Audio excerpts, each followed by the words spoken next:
Alright boys, I'm Sergeant Tan2 of the LSPD, and today I will be briefing you on some of the many different types of weapons, equipment, and potentially Geneva violating tactics you have at your disposal and putting them on a tier list. While I will be basing a fair amount of these on their effectiveness, I will take into consideration how much fun some of these things are, because the beauty of a game like Ready or Not is that you can play it like a gravy seal who's all tactical, or you can play it in a more casual manner with your mates. Which is personally how I like to play it. That's crazy. Before we head on, some initial thoughts on the 1.0 release, because I've seen a lot of other YouTubers give their opinions. Some of them are saying that this is the best tactical shooter that money can buy, and that the game is so good that their ex-wife came back with the kids. But me personally, I think it's pretty good in most areas. The SWAT AI 90% of the time is great, especially now that they can use real tactics and bag evidence and arrest suspects without needing to be micromanaged. Most of the new maps are great, and it's all round been a fun experience for me and my mates. But obviously we can't ignore the poor optimization on some maps, as well as the suspect AI being a little sus, to say the least. In the response to being surrounded by 5 SWAT operators and have them run away and obliterate me through a wall with 9mm ammo with perfect precision, and with the stubbornness of a Japanese person on Iwo Jima in World War II. This has unfortunately led me to just going into some maps and treating it like we have entered Fallujah and shooting first and asking questions later. But nonetheless, the next 20 minutes of this video will be entertaining as we start off at F tier and make our way all the way up to S tier.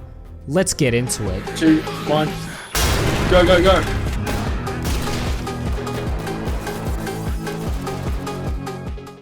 I'm just going around, brother. I'm just having a bit of fun. Alright, so starting right at the bottom, just like veterans are in the socioeconomic hierarchy in this game, we have F tier. To start us off, we have the no armor option. I don't know why, I don't know who, but there is practically no reason to take it off unless you want to challenge yourself or to roleplay as a first responder. I think it's perfect for people like me who take 2 hours to fall asleep because they are fantasizing about going into an active shooter, dropping everyone like John Wick, your crush runs in and hugs you and calls you a hero, and then everyone claps. But this is supposed to be close to real life. You will not John Wick all the enemies. As a matter of fact, they will do that back to you. You will take a 7.62 to the face, your teammates will become anxious and stressed, and due to the LSPD budget cuts, they will probably loot your body to take anything that's of value back to base, just for you to do Breezer Cove all over again. But taking no armor is kind of pointless, so that's why I'm going to be putting it in F tier, but S tier in my dreams. For the next thing on the list, I need to provide an official trigger warning, because for some of us who have been playing Ready or Not before it released on Steam or even before the 1.0 update, one of the most consistent complaints is the suspect AI making Jerry Mikulek, I apologize if I butcher that, look bad by being able to spin bot, have inhumane reactions, and sometimes even shoot before the gun is even raised. I can't find that clip, but I swear on my life and my channel's life that that genuinely happened. I started typing this script before 1.0 release, and I preemptively said that, oh, the AI is so much better now. Thank you, Void, for making it a much more enjoyable experience closer to SWAT 4. I now realize that was wishful thinking. Personally, the AI seems easier to manage compared to early access, but it's still the most complained thing about, and I have to agree. Hopefully you are watching this after a hotfix or many months into the future where it has been rectified, and let this portion serve as a reminder and a PTSD inducing thing to remind you how you would get lasered before even peeking a corner or even getting shot through the wall. And who can forget the Arab John Wicks in the club giving Fallujah veterans flashbacks. I will say the SWAT AI is much better, and I thank them for making strides in that department. I'm not saying to make the AI blind, deaf, and dumb, but make them not react at a Terminator-like speed and have them more likely to surrender unless they are a drug addict who's completely deluded from reality or a fanatical terrorist. The current state of the suspect AI, it just has to go in F tier. You are terminated. Alright, now moving on to D tier. These things aren't entirely useless, but compared to the things in higher tiers, I don't see them as a viable choice. And starting us off is the Lockpicking Gun. It's great for sneakily opening doors quickly, but I think this is a tool for impatient people, or people playing solo that didn't take any door breaching equipment, or if you want to roleplay as some SAS operative and going all stealthy. But I can't see the point in dedicating a slot to it rather than giving it to a flashbang or stinger or any form of grenade, since those are much more important to use, especially in the state of the AI, or even putting it into door wedges, which are probably one of my most important equipments that I like to use. But while you and your mates might be actually competent at the game, I play with absolute bonobo apes and they tend to blow the door off with C2 or with a door rammer. I would not put it past them. If they were given the option to drone strike the premises, they would absolutely do that. But I will be putting this in D tier. This is the Lockpicking Lawyer. The next thing in D tier is the less than lethal option, and that is the pepper spray. Prior to 1.0, I really enjoyed using it because it was quite effective, and it's also fun to use when you find that last suspect that was just hiding and they're not being compliant and decide to whip out their phone and you just give them one of these. It provides a continuous stream of an irritant and it can subdue the opponent, especially if they are trying to retreat and they are out of taser or bashing range. Now, all the things that I listed are great if it actually worked, because sometimes it feels like I'm pepper spraying them and it has little to no effect. And I swear, based on the clips that you can see, it provides this cloaking ability where the suspect is just unfazed and they shoot at the people behind you. Sort of an odd thing that I discovered through my playthrough. But when we get onto the taser later on, I'll explain why I'd much rather take that or more grenades compared to the pepper spray. I mean, it is a fun little thing to use, don't get me wrong, but it's not that effective, which is why I will be putting it in D tier.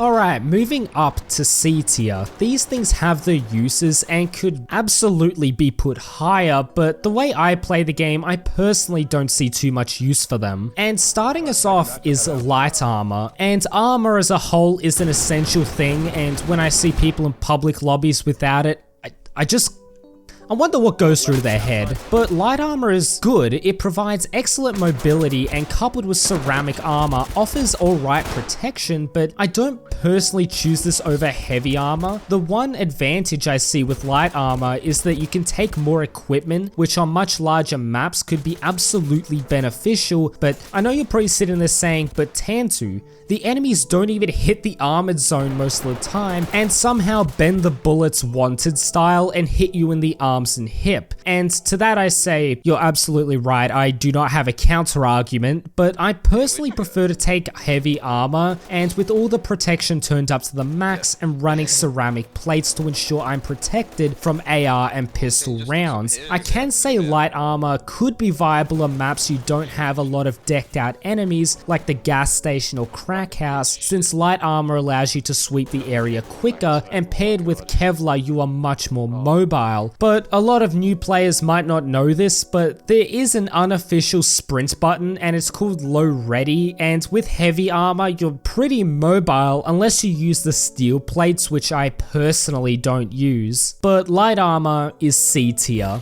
Moving on to the next thing, that being the Battering Ram, aka Door Be Gone. This thing is able to obliterate doors and have them swing fully open, which is especially helpful if you are in a rush and want to push into a room. Oh, no. It's also a fun tool to mess around with your friends with in the lobby by battering them around or out in the field if you want to do some mucking around. The first time we discovered that you could kill people with the Battering Ram was pretty funny, but but kind of stupid, sort of like finding out that the beanbag launcher and taking a shot to the head can kill someone. Common sense isn't really a thing in my lobby, but this thing is also a tool that's used in real life, and thankfully Void didn't go to the full realism route and make it take multiple swings to open a door, because then I'd say this tool would be pretty much useless. The issue I have with the battering ram is that some doorways can leave you vulnerable and exposed compared to a door shotgun which you can use from a distance. The door ram is a fun tool, but I still prefer to take the door breacher, which is why I'll be putting it in C tier. Alright, now moving up to B tier. These things are good, but can be overshadowed by similar equipment that you'll find higher. To start us off, we have stingers and flashbang grenades. I'm putting these together since they function more or less the same in terms of gameplay, and I haven't seen a significant difference that sets them apart. Yes, I've probably referred to SWAT 4 plenty of times in this video, but I don't care, I'm gonna do it again, because an interesting fact in that game is that stingers have a less area of effect at the cost of stunning the target for longer, and it works vice versa for flashbangs. But in the current state of the game, stingers and flashbangs are an essential item if you are going into a room with multiple suspects, or even one suspect at times, and you want to take them alive, which some missions call for annoyingly sometimes. Probably the only bad thing about these grenades is, one, if you have an idiot teammate, myself, and you can misthrow it and it can cause your own teammates to get stunned before you even step foot through the door. The second thing is that it doesn't have a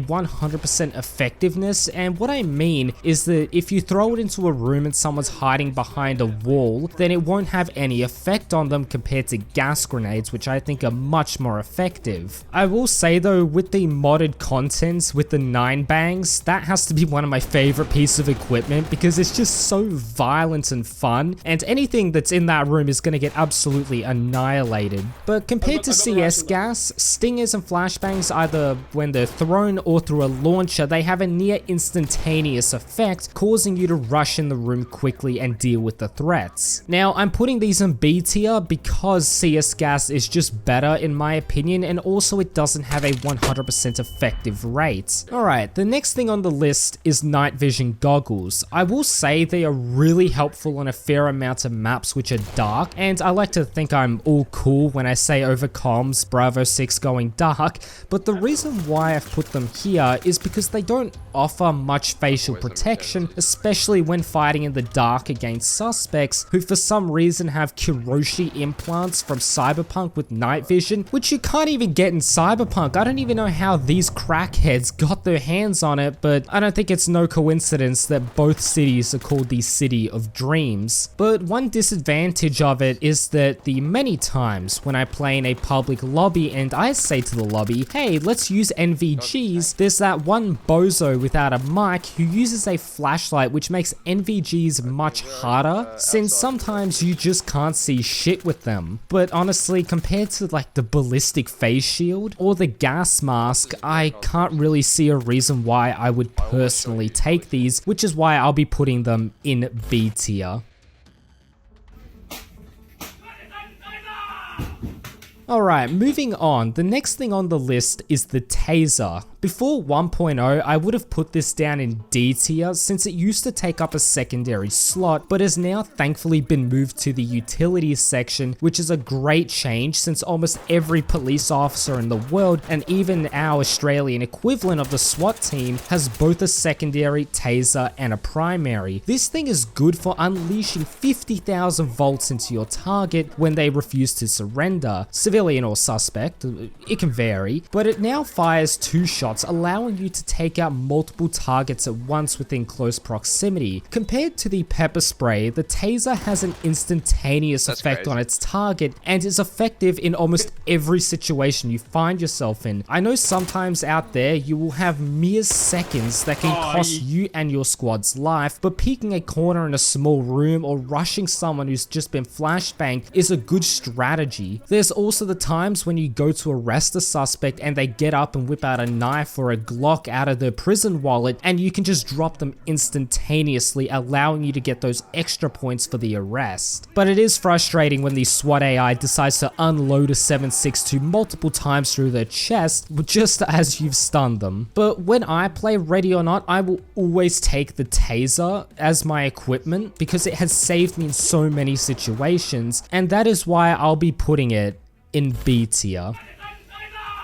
Alright, the next thing on the list is the less than lethal primaries. Looking at specifically the beanbag launcher, which is a great tool to use on non-compliant combatants, and the great thing about it is that it has a near instantaneous effect that can incapacitate an active gunman. When compared to the pepperball guns, there is the risk of killing your suspect or civilian. Alright, I really gotta stop with that civilian joke, it's getting old. But me and my mates, we found out the hard way with my superior intellect. I thought that it would be a good idea to beam an unarmed woman in the face.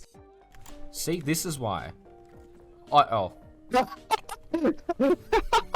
And I didn't really register in my brain that it can cause brain damage and skull fractures. This weapon is also so satisfying to use when you are getting sprayed down by a T-1000, and despite all the suppression and screen effects, you landing a perfect shot and stopping the active shooter dead in their tracks just feels so satisfying. Also, the ragdoll animations when you beam someone in the head is pretty hilarious. But staying on topic of less than lethal, we gotta look at the pepperball guns. At the 1.0 update, I think they were made much better than what they were previously. However, it does mean you might need to wear a gas mask, as it leaves a lingering effect which can be helpful in doorways. If another suspect runs in, they can get incapacitated as well. The gun is nice and accurate and allows you to respond to more threats quicker than you could with the pump action. However, I will never ever forgive Void for taking away something that everyone loved. Once upon a time, back in ye olden days, there was a literal paintball gun that was in the game, and the best thing about it was that it had a full auto mode, allowing you to just annihilate any suspect. And not only was it effective, it was just so much fun to use, and for some reason they removed it. I understand it might not be realistic or whatever, but it was legitimately one of the most funnest things in the game, and I miss it to this very day. If it was still in the game with its automatic ability, easy S tier. It was so much fun, but we don't have that anymore, and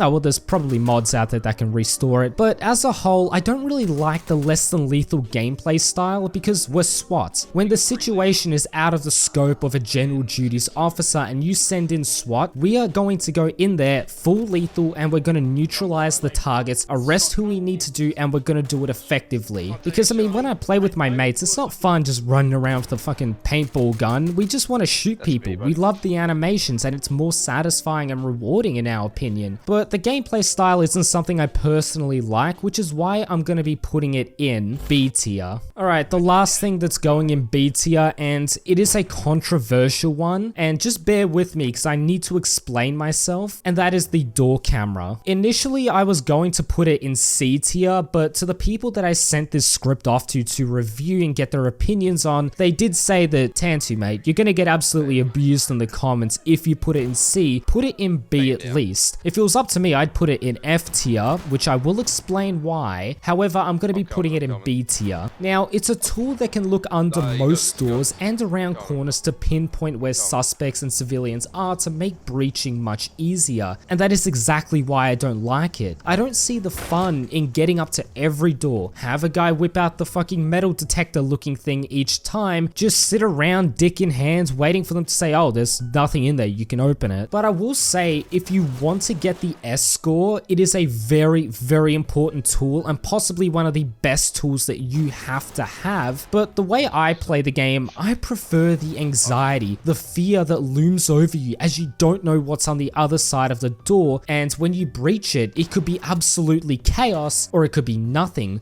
which just makes the game more fun and unpredictable when I play with my mates. I did some research and turns out SWAT has used tools like this, but when I play, I feel like it takes away the fun and the chaotic nature that SWAT officers find themselves in, especially if it's an active shooter. I don't think it's wise to sit at every door doing this. This is why I'll be putting it in B tier, but I know that you're going to disagree with it, and if you're one of the serious players, just mentally put it in S tier because it is a very helpful and important tool depending on who's playing. Alright, so moving on to A tier. I appreciate you officers for sticking around this long. Hopefully you've learned some things, and as a reward we're going to be moving on to the more effective types of equipment. To start us off, we have the Riot Shield. It's a great piece of equipment to breach a room with since you take the beating, allowing your squad mates to mop them up. It's especially cool because you can shoot back at the enemy, goes good with the laser pointer. But the reason why I put this in A tier and not S is because of one simple reason: your feet. I can't tell you how many times I've gone in first row room just to have some aimbotting, pixel sniping AI to hit them. If you are getting shot from multiple directions, you'll find yourself getting hit before your squad mates can neutralize them all. I don't know if this is a fact, and don't quote me, but I read many years ago that the Rescue Shield, which was only available to Supporter Edition players, the shield was actually longer, allowing you to have more protection at your feet compared to the in-game Riot Shield. And another advantage that the Supporter Edition shield has over the normal Riot Shield is that it has a bigger field of vision. But I will say to the Riot Shield users out there, I thank you for having the balls to put yourself in more harm's way, allowing the people behind you to deal with the suspects. A tier. Alright, the next thing on the list is the door breaching shotgun. In my opinion, it's the safest method to enter the room other than lockpicking it, since it only opens it slightly on the first shot, allowing you to get a grenade in, and it's especially helpful with the grenade launcher. If you fire a couple of more times at the door, it fully opens it up, allowing your team to push in and clear. The downside to it is that it has limited use, and going solo or in a small group can cause you to run out of ammo, especially if you aren't lockpicking or if you've broken your legs and can't kick in a door to save the ammo. And it's also pretty cool to use. Not much to say about it other than door locked, 2 shots to it, and you're golden. A cool feature that they added is, you couldn't do this previously, and you might not know about this, especially if you're normal, is that you can shoot people in the head with it. In real life, taking a beanbag projectile to the head, not good. Take a breaching round to the head, especially not good. But if you find yourself in a scenario where you're caught with your pants down with a suspect running through the door, you can just give them one of these. I find this piece of equipment much more viable than the Battering Ram, which is why I'm putting it in A tier. Now we move on to possibly the second most destructive thing in the game, right after you and I of course, and that is C2. This thing is not only effective at demolishing the door, but dealing with whatever is in the room on the other side by causing a stun effect. It's also the ultimate loud and proud route of entering a room and asserting dominance over the suspects. However, it doesn't have a 100% effective rate from my testing, but this could be a bug. This piece of equipment is good with the Opti one, since more times than I like to admit, me and my mates may or may not have nuked a civilian on the other side of the door, but I think we can all agree it's an incredibly cinematic and awesome piece of equipment since it's just such a violent explosion. Another good thing about it is that you can detonate it from safety, allowing someone with a grenade launcher to shoot utility deeper into the room and have your other guys go in and clear the room. Fun piece of equipment, best enjoyed with a group of people to make a cinematic entrance. A tier. The next thing on the list requires you to channel your inner French, just like the way they used this thing in World War I, and that is CS gas. Alright, they didn't use CS gas, but the joke doesn't work that way, so just bear with me. But CS gas is my personal recommended grenade to take when trying to get the S rank, simply because it acts as a cloaking device in large spaces that lingers, allowing you to keep multiple suspects subdued for a longer period of time. I can't tell you how many times this has saved my butt from suspects going in for a flank just to run into it and get rendered useless. It can also be used to determine if there are other suspects nearby in other rooms, and I found this especially helpful on Breezer Cove or the hotel map. Unlike the other grenades, this isn't an instantaneous thing, meaning it can take a couple of seconds of waiting before you breach to get the full effect out of it. It can also work through walls and furniture. It is incredibly frustrating for 2 reasons though, and that is when you are in a public lobby and that one guy doesn't mention they brought gas just to give the whole squad trying to clear a room this drunk effect, so be sure to communicate communicate this before. The second reason, and I could be wrong, but I think they made the smoke much thicker after 1.0, and this has actually led me to die multiple times because when a room is engulfed with the smoke and a suspect is on the other side of the smoke, they can practically see perfectly through the smoke and you can't, which makes getting returning shots much harder, and you might end up killing a civilian, but it also ultimately leads you to die. And speaking about that public lobby thing, I also have a certain mate who refuses to use anything else other than CS gas, and sometimes he doesn't mention this and he just uses it anyway, and he's like, oh yeah, I'll clear the room guys, you babies just sit back, let the man handle the situation. It's incredibly frustrating when that happens. A tier.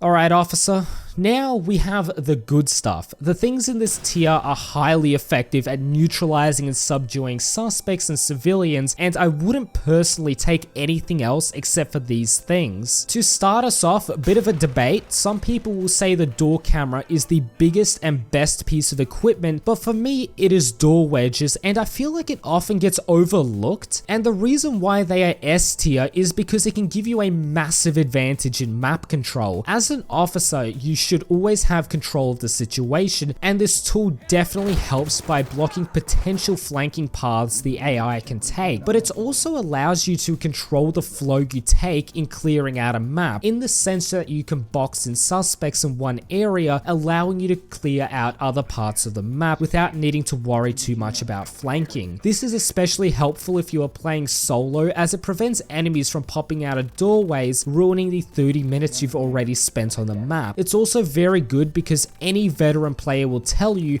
one of the most annoying things is finding that one civilian who decides to play hide and seek with you, and with the door wedges it removes potential hiding spots. This tool also basically allowed me to clear Breezer Cove, and if you are struggling on that map and you haven't used door wedges yet, what I would do is I just go around the map, clear out the middle as well as the utility room, and then start breaching room by room. This also prevents the AI from running out and flanking you, so it's an incredibly and possibly, in my opinion, the most important tool that you should always bring. That's why it is S tier. The next thing on the list will very much increase your chances of surviving, slightly, and that is because of heavy armor. The reason why it's S tier is because compared to the other armors, it can lead you to taking an extra shot or two, which can make a big difference on whether civilians live or die. Alright, we can cut the police officer act, but it can impact your overall score, which is technically the most important thing here. Now, I pair this with ceramic plates, which gets the job done, and I personally wouldn't recommend steel plating simply because it can delay your movement a little bit, and it's also very slow, and there's also the risk of steel plates spalling, which is apparently a real thing. However, if you want the absolute best protection, steel plates are the way to go if you want to go that juggernaut route. I personally hope they don't add a sprint function. I don't think it needs it in this game, or even like a very limited sprint I'd be okay with, but I am happy with low ready at the moment. While you have more protection compared to light armor, you can take less equipment as a result, which can be a pretty big thing if you especially like your grenades. But heavy armor,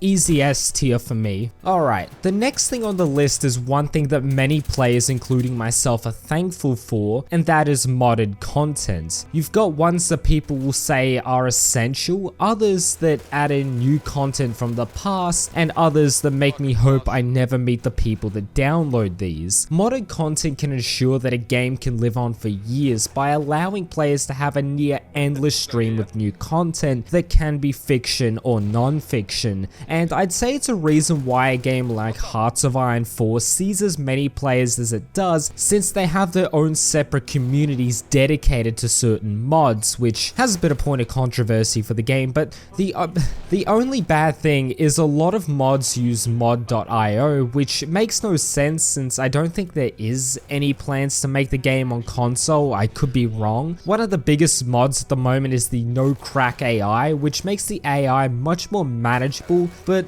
personally, I think it makes the game a little too easy, and there is a sub-mod that's in between piss easy and vanilla difficulty, and I shouldn't be telling you this, but while your score doesn't get saved, you can still get all the unlocks and achievements with this mod. Easy S tier. The next thing on the list is the grenade launcher. It is a very effective tool because compared to just throwing a grenade in, it has a near, and I've said near instant effect in the past, but I would say it has a literal instant effect if you open a door and shoot one of these in, excluding CS gas. But a good strat to use, especially in a large room or a hallway, is you blow open the doors, you have one person throw a grenade short and another person try and fire a grenade long to try and cover the entire distance, and this allows the other players to run in and clear it out. It's also really helpful if you're trying to look for a specific target that you need to arrest to pass the mission, and you just whip it out, and as soon as you see them, you can try and actually beat the inhumane reaction time the AI has by just shooting them in the face with this. It won't down them or cause any lethal effect, and it's really effective in subduing them immediately, and compared to the taser, you can do this at long range, allowing you to get that arrest. I am kind of upset though that they removed the 40mm one, or 40 mic I should say, since this is a police video and I gotta mention donut operator at least once. But honestly, truthfully, that thing wasn't that effective. I didn't use it a whole lot since it takes up the primary slot, but it was an interesting tool where you can completely engulf a room with flashbangs and allow your teammates to go in and sweep the entire room practically uncontested. It does have limited ammo, but if you know the rooms and where to use it appropriately, it's pretty non-negotiable that one person in your crew has a stinger or a flashbang because it makes it much easier to complete the mission. S tier. The next thing we need to talk about is certain weapon types that I think are S tier, and it includes multiple things, and that are weapons I think are really fun and effective to use. Now, if you know me from my past videos, I am a bit of a whore for anything 7.62 or 300 BLK, or Blackout I believe it's called, and that is because in a game like this with the current state of suspect AI, it's so satisfying firing one shot of armor piercing 7.62 and watch it rip through the enemy armor and the suspect drops like a bag of rocks. These shotguns are also especially satisfying since at pretty considerable range, if you're firing slugs, it's just one shot to the body and the ragdoll is really funny. Now the SMGs, don't get me wrong, some of them are really fun and cool to use and they have their uses, especially that, I think the SPs or SP9, it's